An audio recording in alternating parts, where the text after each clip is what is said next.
You know, when a group hasn't been together for a while, something shifts, familiar connections appear to fade and it feels a bit off. The comfort people once felt with each other needs to be rekindled. And that doesn't just happen on its own. It needs an intentional nudge. And that's what these next two activities do beautifully. The first one is called commonalities. Split your group into small teams and challenge them to list as many attributes every person in their group shares within an allotted time. For example, all have broken a bone or everyone has traveled to Japan.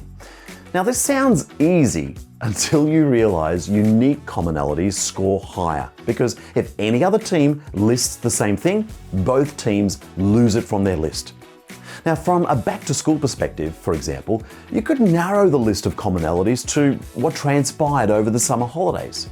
It gets surprisingly competitive, and the discoveries people make about each other are genuinely delightful. And the second one is my all-time favorite, crosstown connections.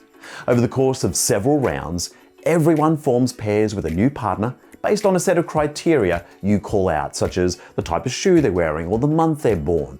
And with each partner, they exchange a different handshake or greeting that you've introduced and share a response to a question you have posed.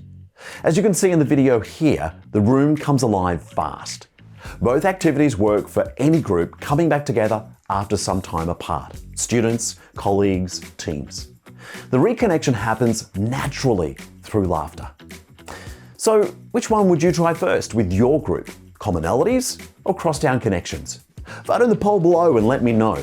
Oh, and links for the free step-by-step instructions for both activities can be found in the description below as well. Until next time, keep it simple and keep it fun.